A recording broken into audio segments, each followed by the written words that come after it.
Fala galera, chegou a hora de estudar o equilíbrio dos fluidos.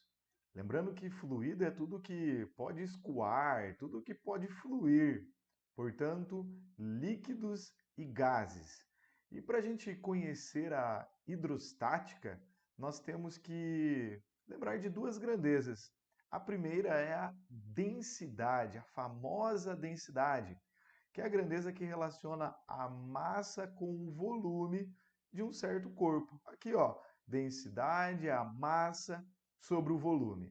No sistema internacional, massa é dado em quilograma e volume é dado em metro cúbico. Então, a unidade oficial para a densidade é o quilograma por metro cúbico. Mas aparece bastante o grama por ml ou grama por centímetro cúbico. Grava o seguinte, que para trazer de grama centímetro cúbico para quilograma metro cúbico, você vai multiplicar por 1000. E o contrário, você vai dividir por 1000. Para você não esquecer, vamos lembrar da densidade da água. A densidade da água é igual a 1 grama por centímetro cúbico, que é a mesma coisa que 1000 quilogramas metro cúbico. Lembrando que tudo que for mais denso, tudo que tiver maior densidade, tende a descer. E tudo que tem menor densidade tende a subir. Então, se eu pego um óleo qualquer, por exemplo, óleo de soja, esse usado aí na cozinha. Se eu jogo ele na água, o óleo fica na superfície, porque a densidade do óleo é menor do que a densidade da água. Repetindo, tudo que for menos denso sobe e tudo que for mais denso desce. Existe uma grandeza que alguns acabam generalizando, dizendo que é a mesma coisa que a densidade, que é a massa específica. A massa específica é representada por μ e a massa específica também é a massa por volume. Ah, professor, então é exatamente igual à densidade. Olha, matematicamente elas são iguais, mas tem um detalhe diferente na teoria. Então vamos entender a diferença entre densidade e massa específica. Eu coloquei aqui como um exemplo um navio e barras de ferro. O navio é feito de ferro também, né? Feito de aço. Ele flutua. Se você pegar uma barrinha dessa e jogar na água, ela vai afundar sem sombra de dúvidas. Qual é a diferença? É que aqui, na barra de ferro e tal, nós temos uma única substância, ou eu vou dizer que é um material maciço. Vamos escrever aqui ó, que eu tenho uma única substância. Agora, quando eu olho para o casco do navio, eu não tenho só o aço. Ele até é um material oco. Então eu vou dizer que aqui eu tenho um corpo. E sempre que nós falarmos de um corpo, nós usamos a densidade, que é a massa sobre o volume. E sempre que falarmos de substância, nós trabalhamos com a massa específica, que é a massa sobre o volume. Então a massa específica trabalha com uma substância, não pode ter partes vazias, tem que ser maciço.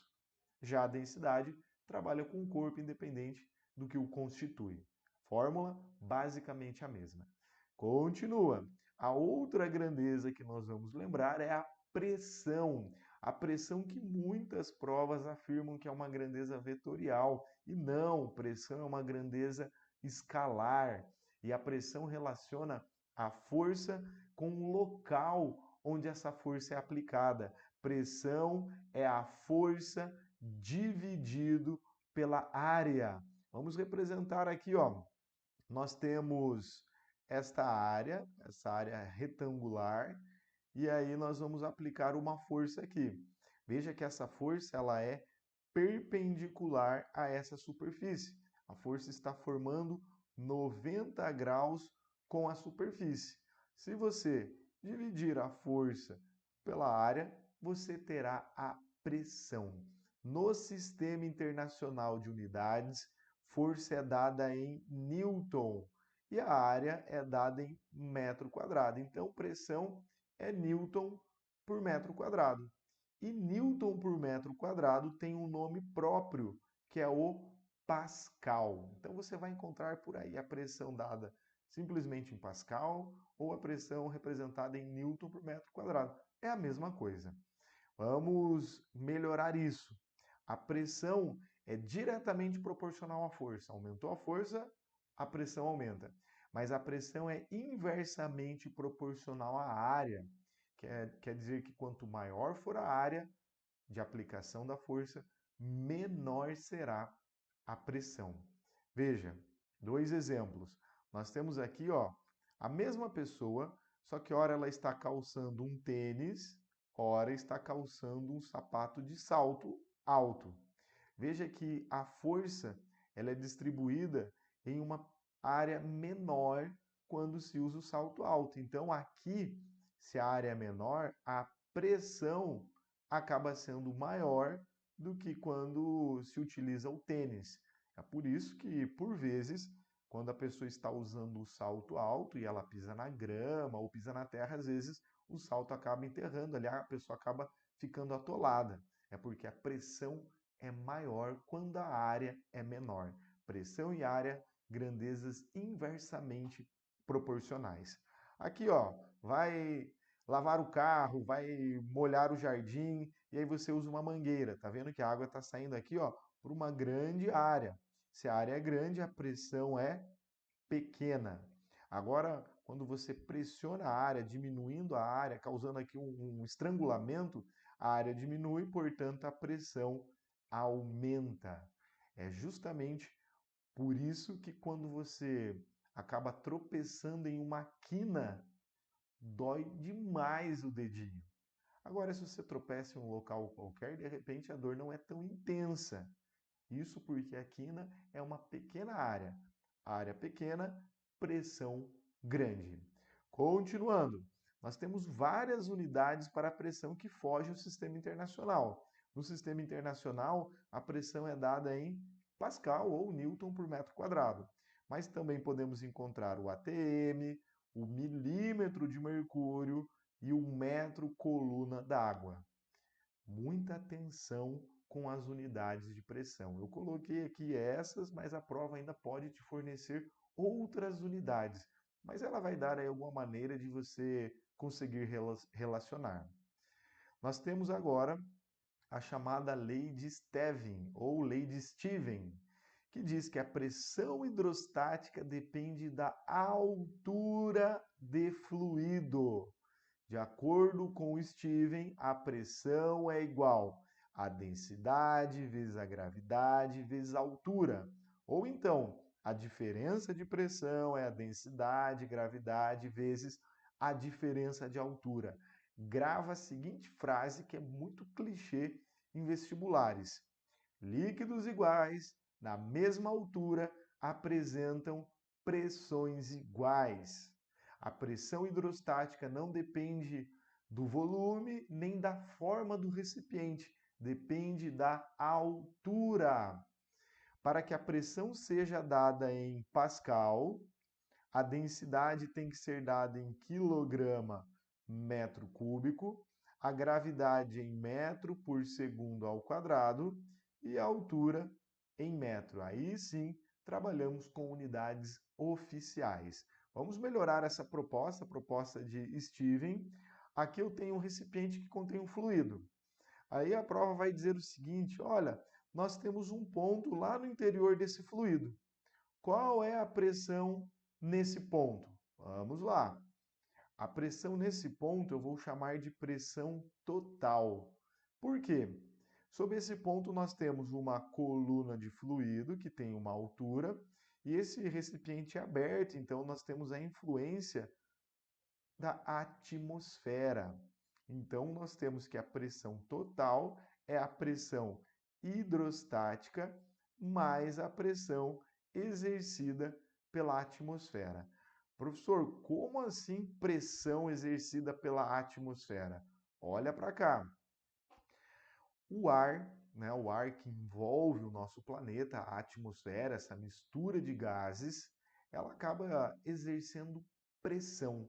E essa pressão nós chamamos de pressão atmosférica. Quem começou com essa proposta foi um físico, matemático italiano chamado Evangelista Torricelli, e ele montou ali um experimento, né, um barômetro, que é o que mede a pressão atmosférica, e ele determinou que a nível do mar, a pressão atmosférica equivale a uma coluna de 76 centímetros de mercúrio. Nós vimos agora há pouco ali nas unidades a pressão de 760 milímetros de mercúrio. E vem daqui, de acordo com o experimento de Torricelli, a pressão atmosférica exercida pela atmosfera é igual a uma coluna de 76 centímetros de mercúrio. E 76 centímetros é igual a 760 milímetros. Então, a mistura de gás que compõe a atmosfera exerce uma pressão. E essa pressão chamamos de pressão atmosférica. Voltando aqui, ó. Então, a pressão nesse ponto é a chamada pressão total, que é a soma da hidrostática com a pressão atmosférica. Muito cuidado. Às vezes, a prova ela coloca um texto ali meio nebuloso e você acaba considerando só a pressão hidrostática. Mas se o recipiente estiver aberto, temos que considerar também a pressão atmosférica. E a pressão atmosférica, nós não vamos calcular, a prova ela costuma fornecer essa pressão. Agora, a pressão hidrostática, essa sim nós calculamos. Como é que calculamos? Vamos voltar aqui, ó. Pressão é igual a densidade, gravidade, vezes altura. Uma outra forma de aplicar tudo isso é por meio dos vasos comunicantes, ou os chamados tubo em U. Então aqui nós temos um tubo que lembra a letra U e nós vamos colocar líquidos não miscíveis, ou seja, que formam misturas heterogêneas. Então colocamos dois líquidos. Se você observar o ponto A, vamos destacar em vermelho, o ponto A e o ponto B, eles estão na mesma altura. É indiscutível que o ponto A, desculpa, que o ponto B esteja no líquido 2. Ele está no líquido 2. Ponto B, com toda certeza, está no líquido 2. Agora, o ponto A, ele está bem no limite entre os líquidos 1 e 2. Mas vamos considerar que ele esteja dentro do líquido 2. Então, o ponto A e o ponto B, eles estão dentro do mesmo líquido e eles estão à mesma altura. O que implica isso? Lembra da frase? Líquidos iguais na mesma altura apresentam pressões iguais. Então, anota isso. A pressão em A é igual à pressão em B. Quem exerce a pressão em A? O fluido mais a atmosfera, porque isso aqui está aberto. Então, a atmosfera mais a pressão hidrostática. E quem exerce a pressão em B? Mesmo esquema, a pressão atmosférica mais a pressão hidrostática. Você pode cancelar a pressão atmosférica, já que ela é um termo comum, né? Cancelamos a pressão atmosférica com a pressão atmosférica, e aí você tem que a pressão hidrostática, a densidade do líquido 1 vezes a gravidade vezes a altura do líquido 1 é igual à densidade do líquido 2, gravidade, vezes a altura do líquido 2. Cancelamos a gravidade com a gravidade e a conclusão é densidade 1, altura 1 é igual a densidade 2, altura 2. Trabalhar com os vasos comunicantes permite encontrar uma densidade desconhecida. Nós iniciamos o estudo da hidrostática. Na próxima aula, nós damos sequência. Muito obrigado pela sua atenção, bons estudos, fiquem com Deus e até o futuro!